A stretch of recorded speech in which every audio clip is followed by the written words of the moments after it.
इन दिनों महाराष्ट्र के नासिक में टीसीएस से जुड़ा हुआ एक मामला एक तनाज़ा बहस का हिस्सा बना हुआ है, जिसमें एक तरफ संगीन इल्ज़ामात हैं जबकि दूसरी तरफ मुल्ज़िमान के अहले खाना इन इल्ज़ामात को साजिश करार दे रहे हैं। अब यह मामला एक पेचीदा कानूनी, समाजी और सियासी बहस बन चुका है, लेकिन इससे हटकर जो मुल्ज़िमान हैं जिन पर ये इल्ज़ामात लगाए जा रहे हैं, उनके घर वालों ने अब दरअसल इस बात का खुलासा किया है कि दरअसल ये पूरा जो मामला है एक साजिश का हिस्सा है। इसमें दरअसल जिन पर इल्ज़ामात लगाए गए, जिन्हें गुनहगार बनाया गया, दरअसल ये सब के सब एक सोची समझी साजिश का हिस्सा है जो कुछ निकल कर सामने आया है। बल्कि इसमें एक रिपोर्ट के मुताबिक ये भी कहा गया है कि बजरंग दल जैसे जो तंजीमें हैं वो दरअसल मुसलमानों को बदनाम करने के लिए, जो मुसलमान एम्प्लॉइज़ यहाँ पर थे या जो मुस्लिम एचआर हेड थी, उसे बदनाम करने के लिए बजरंग दल ने दरअसल ये कदम उठाया था।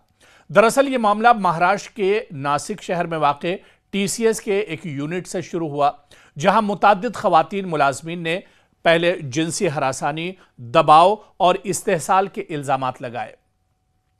कुछ शिकायत में झूठे वादों, ताल्लुकात और मजहबी दबाव जैसे पहलू भी इसमें शामिल किए गए और पुलिस ने भी इस पूरे मामले की जांच पड़ताल शुरू की।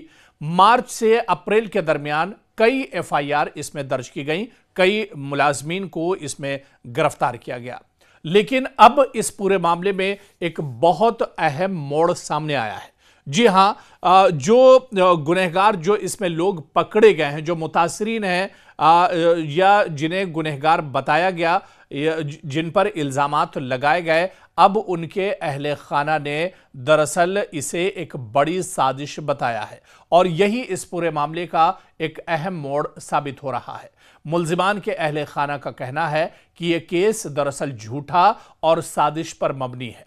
ये एक सोची समझी साजिश का हिस्सा है और इनके घर वालों ने इल्ज़ाम लगाया कि ये दरअसल एक स्क्रिप्टेड साजिश है। बाज़ बयानात में सियासी तंजीमों का किरदार भी निकल कर सामने आ रहा है। ख़ास तौर पर बजरंग दल का जिक्र भी इस पूरे मामले में किया गया है कि बजरंग दल जैसी तंजीमों ने दरअसल मुसलमानों को बदनाम करने के लिए या यहाँ पर मुस्लिम जो मुलाजमीन काम कर रहे थे उन्हें बदनाम करने के लिए दरअसल पूरी एक साजिश यहाँ पर रची है। दरअसल इस पूरे मामले को भी समझना होगा। इस पूरे मामले में जो चीज़ें निकल कर पहले आई थी कि यहाँ पर मजहब तब्दील कराया जा रहा है और यहाँ पर कुछ मुस्लिम जो मुलाजमीन हैं, एचआर जो हेड हैं, उनके इशारे पर यहाँ पर मुलाजमीन पर दबाव डाला जाता है और उनका मजहब दरअसल तब्दील कराया जा रहा है। इब्तिदाई तौर पर कुछ हलकों ने मजहब तब्दीली का इल्ज़ाम लगाया, लेकिन पुलिस ने कहा कि इस हवाले से वाज़ेह सबूत नहीं मिले हैं। पुलिस ने काफ़ी जांच पड़ताल की और उसके बाद पुलिस इस नतीजे पर पहुंची कि पुलिस ने कहा कि मजहब तब्दीली के वाज़ेह सबूत इस पूरे मामले में नहीं मिले हैं। हालांकि यहाँ के जो मुस्लिम एचआर हेड थी उस पर भी तहकीकात की गई। कंपनी का एचआर हेड सिस्टम मुमकिना तौर पर शिकायत पर बरवक्त अमल नहीं कर सका।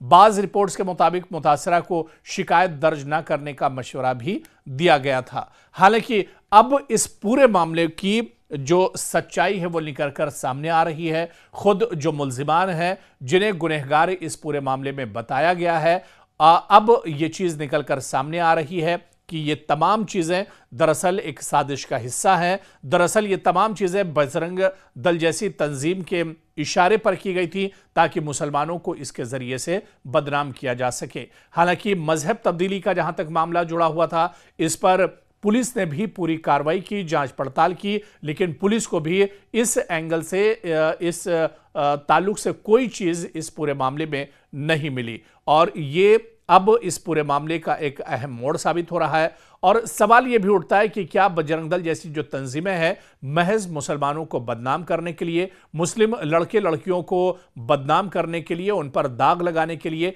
क्या इस तरह की पूरी एक मुहिम चला रही है? और ये उसी का एक हिस्सा है जो नासिक टीसीएस कंपनी में निकलकर सामने आया है।